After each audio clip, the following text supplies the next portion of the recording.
রামনারায়ণ রাম। আমি সর্বপ্রথম ঠাকুর শ্রী শ্রী বালক ব্রহ্মচারী মহারাজের চরণে জানাই আমার শতকোটি প্রণাম এবং আপনাদের সকলকে জানাই বৈদিক অভিনন্দন। রামনারায়ণ রাম।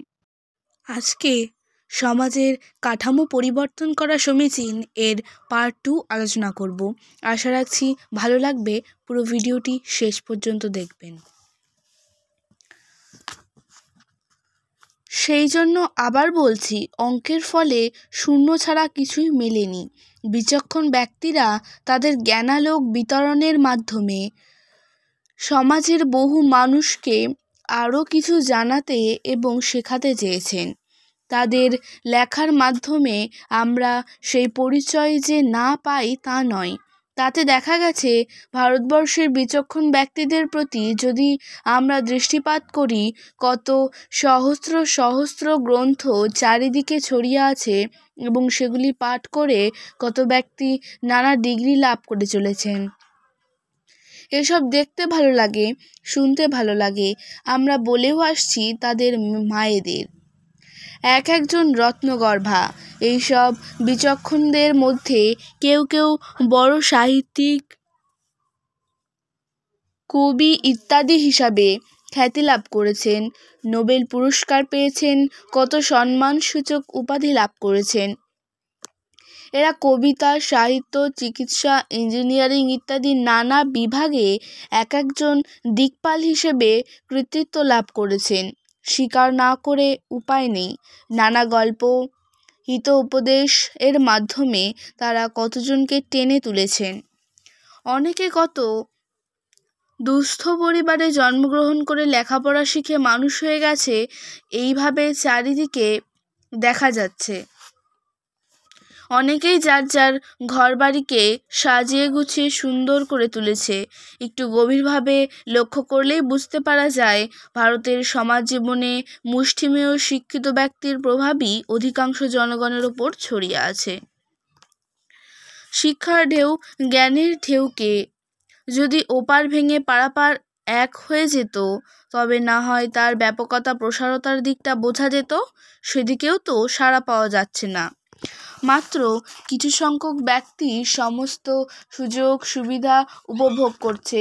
সমস্ত ভারতবর্ষের জনসমষ্টির তুলনায় তো নগণ্য মাত্র। তা দিয়ে কি আর বিচার করা চলে? তাই একটু গভীরভাবে দৃষ্টিপাত করলে অন্তরের অন্তঃস্থল থেকে গভীর ব্যথার সঙ্গে এই জিজ্ঞাসাই কি জেগে ওঠে না, এই শিক্ষা সমস্ত জনগণের কোন উপকারে লাগছে? যে শিক্ষা বিস্তারের ফলে এত জ্ঞানীগুণীর সৃষ্টি, তাদের প্রভাব বিশেষ করে মুষ্টিমেয় সংসার ও ব্যক্তির মধ্যে সীমাবদ্ধ থেকে যাচ্ছে কেন? কেন সর্বস্তরের মানুষের কাছে তা পৌঁছাচ্ছে না?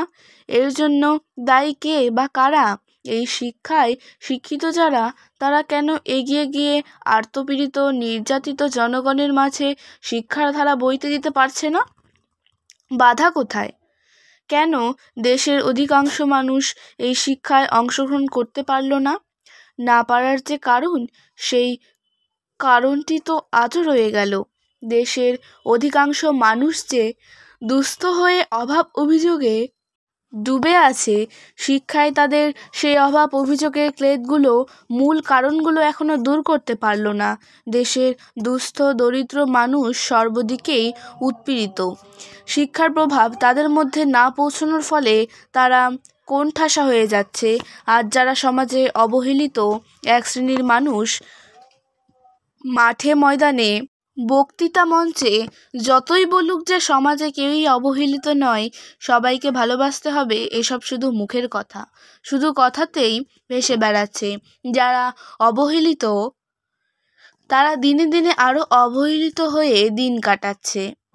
যে যা কাজ করে সে সেইভাবেই সেই কাজ করে চলেছে। এর চেয়ে বেশি কোনো সুযোগ সুবিধাই গ্রহণ করতে পারছে না। অথবা আমি বলবো, শিক্ষা তাদের লাঞ্ছিত অবমানিত জীবনের হতাশা থেকে টেনে নিয়ে আসতে পারছে না। এইভাবে একই গতানুগতিক ধারায় চলেছে কত শত বছর। কত সময়, কত বছর নষ্ট হয়ে যাচ্ছে। 1 ক্লাস 2 ক্লাস করে 16 বছর পরে মাস্টার ডিগ্রি আয়ত্ত করতে হয়। জীবনের কত মূল্যবান সময় এইভাবে চলে যাচ্ছে চিন্তা করে দেখো তো। তারা বই ধরে ধরে ধীরে ধীরে অগ্রসর হচ্ছে, তবে শিক্ষার বহু বিষয় একেবারে সমাজ কল্যাণে যে না এসেছে তা নয়। চিকিৎসা, শাস্ত্র, ইঞ্জিনিয়ারিং, নানা ধরনের শিল্পকার্য, ব্যবসা বাণিজ্য ইত্যাদি বিভিন্ন বিষয় শিক্ষার মাধ্যমে তারা সমাজের সেবা করে চলেছেন। এই সেবা ব্যাপ্তির চাইতে ব্যক্তির স্বার্থেই প্রয়োগ করা হয় বেশি। আগেই বলেছি, এরা যার যার নিজের ঘর সংসার সাজাতেই ব্যস্ত রয়েছেন। বড় বড় চিকিৎসক, ইঞ্জিনিয়ার কত চেষ্টা করে অক্লান্ত পরিশ্রমে তাদের শিক্ষা সমাপ্ত করেছেন, একজন বিশেষজ্ঞ হয়েছেন, সবই না হয় মেনে নেওয়া হলো। তাদের এই শিক্ষায় সমাজের চোখ খুলে দিচ্ছে, অজ্ঞকে বিজ্ঞ করছে, খুবই সুন্দর কথা, মূল্যবান কথা, সন্দেহ নেই। কিন্তু মিটার দিয়ে বিচার করলে গণিতের ফলে দেখা যাচ্ছে কোথায় যেন গড়মিল। গড়মিল হওয়ায় সেই গড়মিলের ফলে আমাদের এই সমাজ বা দেশ কতটা উপকৃত ভেবে দেখা প্রয়োজন। তারা তো গড়মিলটা বুঝছে না, মনে করছে গণিতের মিলতির দিকেই যাচ্ছে। আগেই বলেছি, কেউই আমাদের বলতে পারে আপনিও তো ভুল করতে পারেন। ঠিক কথা, তা তো হতে পারেই, তবে ওজনের মানদণ্ড দিয়ে যদি দেখা যায়, ওজন বার করতে তো ভুল হবার কথা নয়। আমি ন্যায়ের মানদণ্ডে, বিবেকের মানদণ্ডে বিচার করে করে এগিয়ে যাই। দণ্ড দিয়ে দেখলে বর্তমান শিক্ষা পদ্ধতির ধারায় ওজনে বৈষম্য দেখা যাচ্ছে, সেই কথা বলতে তো কোনো অসুবিধে নেই। ভক্ত ঠাকুর, কি বৈষম্য দেখা যাচ্ছে? শিক্ষার ব্যাপারে গণিতের মিল বা গড়মিল কোথায় হচ্ছে, কৃপা করে যদি একটু বুঝিয়ে বলুন।